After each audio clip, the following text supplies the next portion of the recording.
Hello friends, welcome back to Mansi study channel. दोस्तों, आज है 6 जनवरी 2024 और 6 जनवरी 2024 से रिलेटेड करंट अफेयर्स के जितने भी क्वेश्चन बन सकते हैं आज की क्लास में सारे क्वेश्चन को कवर करेंगे और हर क्वेश्चन से रिलेटेड इंपॉर्टेंट पॉइंट भी मैं आपको बताऊंगी। तो आप लोग पूरा क्लास बहुत ध्यान से देखिएगा। और दोस्तों, ये क्लास आपकी मॉर्निंग सुबह 7 AM पे डेली लाइव आती है। आप सभी लोग सुबह 7 बजे इस क्लास के लिए तैयार रहा करिए। इससे आपकी तैयारी करंट अफेयर्स में बेहतर होने वाली है और आगे आने वाले सभी एग्जाम में आप करंट अफेयर्स से रिलेटेड जितने भी टाइप के क्वेश्चन एग्जाम हॉल में पूछे जाते हैं, आप उन सभी टाइप के क्वेश्चन का आंसर बहुत इजीली दे पाएंगे। तो चलिए आगे बढ़ते हैं और आज का पहला क्वेश्चन देखते हैं। आज का पहला क्वेश्चन लिखा है, हाल ही में प्रधानमंत्री नरेंद्र मोदी ने किस स्थान पर महर्षि वाल्मीकि हवाई अड्डे का उद्घाटन किया है? Eight which place has prime minister Narendra Modi recently inaugurated Maharshi Valmiki airport? First option है अयोध्या में, सेकेंड ऑप्शन है मथुरा में, थर्ड ऑप्शन है वाराणसी में और फोर्थ ऑप्शन है गोरखपुर में।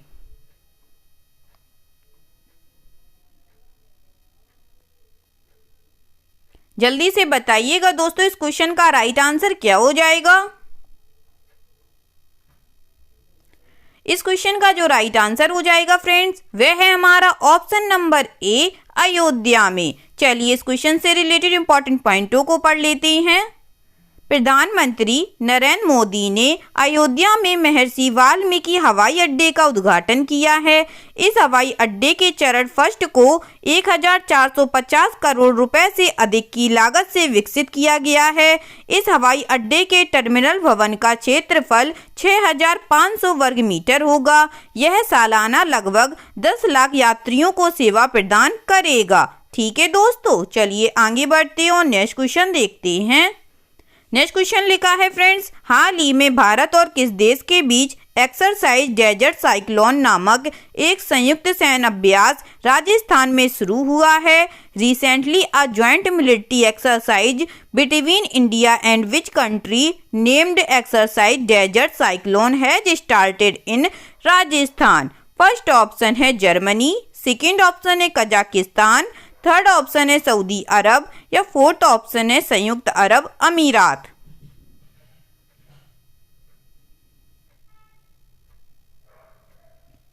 बताइएगा दोस्तों इस क्वेश्चन का राइट आंसर।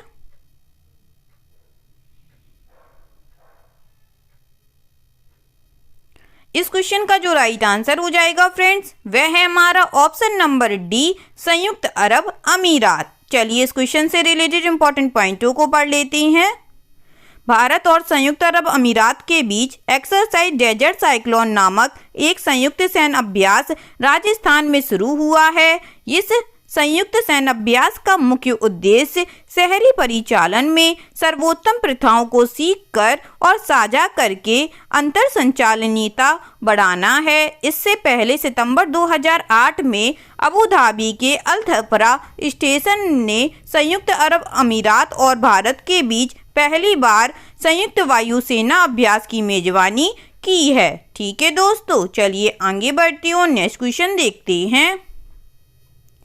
नेक्स्ट क्वेश्चन लिखा है फ्रेंड्स, हाल ही में IAS अधिकारी सुधांशु पंत को किस राज्य के मुख्य सचिव के रूप में नियुक्त किया गया है?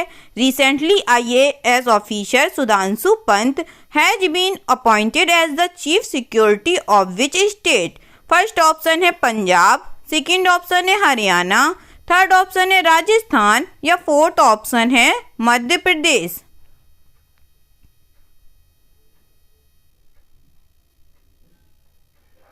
जल्दी से बताइएगा दोस्तों, हाल ही में IAS अधिकारी सुधांशु पंत को किस राज्य के मुख्य सचिव के रूप में नियुक्त किया गया है? इस क्वेश्चन का जो राइट आंसर हो जाएगा दोस्तों, वह है हमारा ऑप्शन नंबर सी, राजस्थान के। चलिए इस क्वेश्चन से रिलेटेड इंपॉर्टेंट पॉइंटों को पढ़ते हैं। IAS अधिकारी सुधांशु पंत को राजस्थान राज्य के मुख्य सचिव के रूप में नियुक्त किया गया है। वरिष्ठ IAS अधिकारी सुधांशु पंत राजस्थान कैडर के 1991 बैच के IAS अधिकारी हैं। सुधांशु पंत उषा शर्मा का स्थान लेंगे। इससे पहले सुधांशु पंत दिल्ली में डेप्यूटेशन का कार्यरत थे। इससे पहले भी सुधांशु राजस्थान में लंबे समय तक विभिन्न पदों पर अपनी जिम्मेदारियां निभा चुके हैं। ठीक है दोस्तों, चलिए आगे बढ़ते हैं और नेक्स्ट क्वेश्चन देखते हैं। नेक्स्ट क्वेश्चन लिखा है फ्रेंड्स, हाल ही में किस देश ने चिकित्सा उपकरणों के आयात को सुव्यवस्थित करने के लिए सिंगल विंडो पोर्टल लॉन्च किया है? Which country has recently launched a single window portal to streamline the import of medical equipment? First option है भारत, सेकेंड ऑप्शन है जापान, थर्ड ऑप्शन है रूस और फोर्थ ऑप्शन है हंगरी।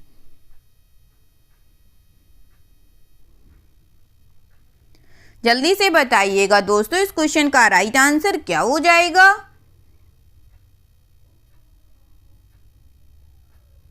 इस क्वेश्चन का जो राइट आंसर हो जाएगा फ्रेंड्स, वह है हमारा ऑप्शन नंबर ए, भारत देश ने। चलिए इस क्वेश्चन से रिलेटेड इंपॉर्टेंट पॉइंटों को देख लेते हैं।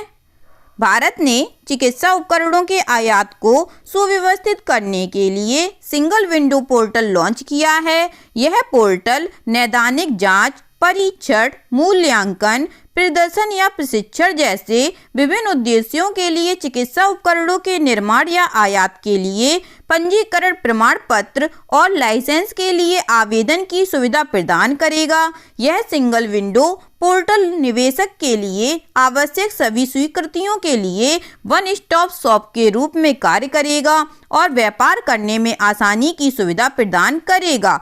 भारत में चिकित्सा उपकरणों की वार्षिक मांग लगभग $12 बिलियन है, जिसमें से भारत लगभग $7.6 बिलियन मूल्य के चिकित्सा उपकरणों का आयात करता है। ठीक है दोस्तों, चलिए आगे बढ़ते हैं और नेक्स्ट क्वेश्चन देखते हैं।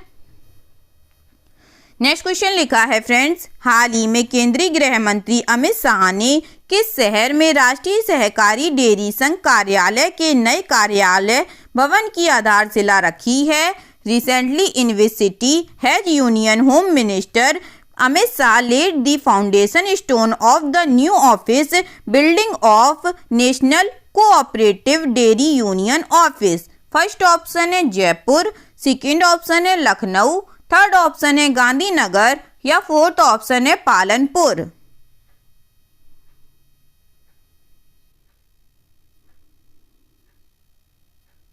बताइएगा दोस्तों, हाल ही में केंद्रीय गृह मंत्री अमित शाह ने किस शहर में राष्ट्रीय सहकारी डेयरी संघ कार्यालय के नए कार्यालय भवन की आधारशिला रखी है? इस क्वेश्चन का जो राइट आंसर हो जाएगा फ्रेंड्स, वह है हमारा ऑप्शन नंबर सी, गांधीनगर में। चलिए इस क्वेश्चन से रिलेटेड इंपॉर्टेंट पॉइंटों को पढ़ते हैं। केंद्रीय गृह मंत्री अमित शाह ने गांधीनगर में राष्ट्रीय सहकारी डेयरी संघ कार्यालय के नए कार्यालय भवन की आधारशिला रखी है। इस कार्यक्रम के दौरान अमित शाह ने 25 भारतीय राज्यों और केंद्र शासित प्रदेशों के 37 विजेताओं को NCDFI ई-मार्केट पुरस्कार भी प्रदान किए। कर्नाटक मिल्क फेडरेशन नंदिनी, दिल्ली में मदर डेयरी और तमिलनाडु में एवन डेयरी प्लेटफॉर्म पर कारोबार के मामले में NCDFI ई-मार्केट अवार्ड्स के शीर्ष 3 विजेता थे। ठीक है दोस्तों, चलिए आगे बढ़ते हैं और नेक्स्ट क्वेश्चन देखते हैं। नेक्स्ट क्वेश्चन लिखा है फ्रेंड्स, हाल ही में MS स्वामीनाथन पुरस्कार से किसे सम्मानित किया गया है? Who has been awarded the MS Swaminathan award recently? First option है प्रोफेसर अनिल वर्मा जी को, सेकेंड ऑप्शन है प्रोफेसर श्याम सुंदर जी को, थर्ड ऑप्शन है प्रोफेसर पंकज कुमार जी को या फोर्थ ऑप्शन है प्रोफेसर BR कंबोज जी को।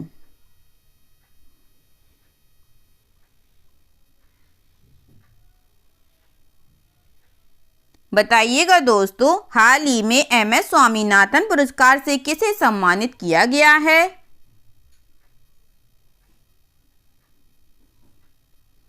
इस क्वेश्चन का जो राइट आंसर हो जाएगा दोस्तों वह है हमारा option number D, professor BR Kamboj ji को। चलिए इस क्वेश्चन से रिलेटेड इंपॉर्टेंट पॉइंटों को पढ़ लेते हैं। चौधरी चरण सिंह हरियाणा कृषि विश्वविद्यालय के कुलपति प्रोफेसर BR कम्बोज को MS स्वामीनाथन पुरस्कार से सम्मानित किया गया है। कृषि विज्ञान के क्षेत्र में एक वैज्ञानिक और विस्तार विशेषज्ञ के रूप में प्रोफेसर BR कम्बोज के योगदान को मान्यता देते हुए उन्हें इस प्रतिष्ठित पुरस्कार से सम्मानित किया गया है। मध्य प्रदेश के ग्वालियर में राजमाता विजया राजे सिंधिया कृषि विश्वविद्यालय में एक स्वास्थ्य एक विश्व विषय पर आयोजित अंतर्राष्ट्रीय सम्मेलन में कर्नाटक के राज्यपाल थावरचंद गहलोत ने उन्हें यह पुरस्कार प्रदान किया है। ठीक है दोस्तों, याद रखिएगा इसके सारे इंपॉर्टेंट पॉइंटों को। तो चलिए आगे बढ़ते हैं और नेक्स्ट क्वेश्चन देखते हैं।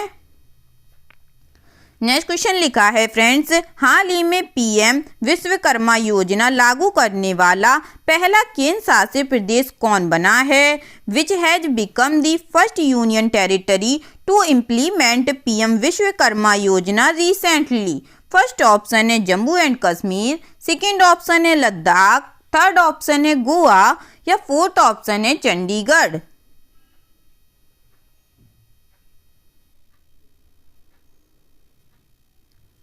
बताइएगा दोस्तों, हाल ही में PM विश्वकर्मा योजना लागू करने वाला पहला केंद्र शासित प्रदेश कौन बना है?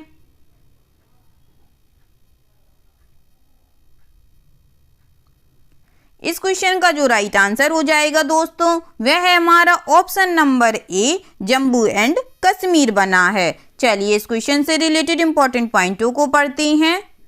जम्मू कश्मीर PM विश्वकर्मा योजना लागू करने वाला पहला केंद्र शासित प्रदेश बना है। सितंबर 2023 में केंद्र सरकार द्वारा शुरू की गई इस पहल का उद्देश्य भारत की सांस्कृतिक विरासत को संरक्षित और समृद्ध करने में इन कुशल व्यक्तियों की महत्वपूर्ण भूमिका को ऊपर उठाना और पहचानना है। ठीक है दोस्तों, चलिए आगे बढ़ते हैं और नेक्स्ट क्वेश्चन देखते हैं।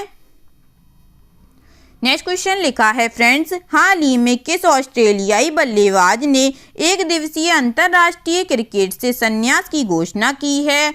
विच Australian batsman has recently announced his retirement from one day international cricket? First option है एलेक्स कैरी ने, सेकेंड ऑप्शन है डेविड वार्नर ने, थर्ड ऑप्शन है मिचेल स्टार्क ने या फोर्थ ऑप्शन है क्रिस ग्रीन ने।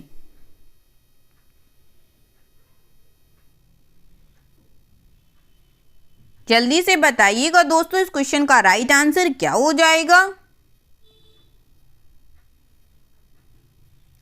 इस क्वेश्चन का जो राइट आंसर हो जाएगा फ्रेंड्स वह है हमारा option number B, David Warner ji ने। चलिए इस क्वेश्चन से रिलेटेड इंपॉर्टेंट पॉइंटों को पढ़ते हैं।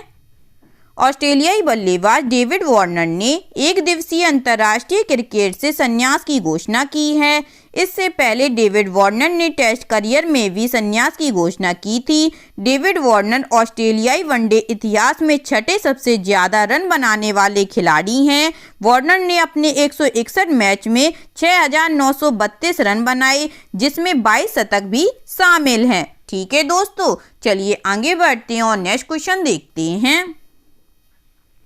नेक्स्ट क्वेश्चन लिखा है फ्रेंड्स, हाल ही में निविया इंडिया ने प्रबंध निर्देशक के रूप में किसे नियुक्त किया है? Who has recently been appointed as managing director by Nivea India? First option है संगीता शर्मा, सेकेंड ऑप्शन है निधि बंसल, थर्ड ऑप्शन है रेणुका चौधरी, फोर्थ ऑप्शन है गीतिका मेहता।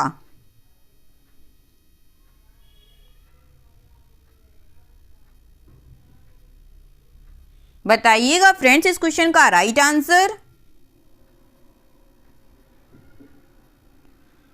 इस क्वेश्चन का जो राइट आंसर हो जाएगा दोस्तों वह है हमारा ऑप्शन नंबर D, गीतिका मेहता। चलिए इस क्वेश्चन से रिलेटेड इंपॉर्टेंट पॉइंटों को पढ़ते हैं। निविया इंडिया ने गीतिका मेहता को अपना नया प्रबंध निर्देशक नियुक्त किया है। FMCG की क्षेत्र में 2 दशक से अधिक का अनुभव रखने वाली गीतिका मेहता देश में ब्रांड का नेतृत्व करेंगी। निविया का स्वामित्व जर्मनी की बहुराष्ट्रीय कंपनी बियर्सडॉर्फ एजी के पास है, जो त्वचा देखभाल उत्पादों की अग्रणी कंपनी है। ठीक है दोस्तों, चलिए आगे बढ़ते हैं और आज का लास्ट क्वेश्चन देखते हैं। आज का लास्ट क्वेश्चन लिखा है फ्रेंड, प्रति वर्ष international mind body wellness day कब मनाया जाता है? When is international mind body wellness day celebrated every year? First option है 2 जनवरी को, सेकंड ऑप्शन है 3 जनवरी को, थर्ड ऑप्शन है 4 जनवरी को या फोर्थ ऑप्शन है 5 जनवरी को।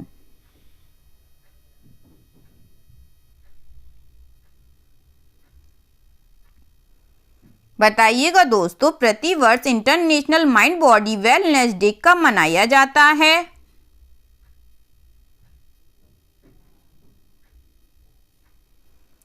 इस क्वेश्चन का जो राइट आंसर हो जाएगा फ्रेंड्स, वह है हमारा ऑप्शन नंबर बी, 3 जनवरी को। चलिए इस क्वेश्चन से रिलेटेड इंपॉर्टेंट पॉइंटों को पढ़ लेते हैं। प्रति वर्ष 3 जनवरी को international mind body wellness day मनाया जाता है।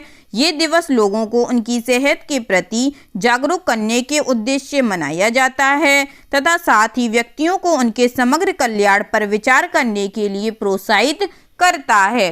ठीक है दोस्तों, आई होप आज के सभी क्वेश्चन आप लोगों को बहुत अच्छे लगे होंगे फ्रेंड्स, और सभी क्वेश्चन से रिलेटेड इंपॉर्टेंट पॉइंट के नोट्स भी आप लोगों को बहुत अच्छे से समझ में आए होंगे। अगर क्लास अच्छी लगी हो दोस्तों तो प्लीज़ इस क्लास को लाइक कीजिएगा, शेयर कीजिएगा और आपके अपने चैनल मानसी स्टडी चैनल को सब्सक्राइब कीजिएगा। थैंक यू सो मच दोस्तों।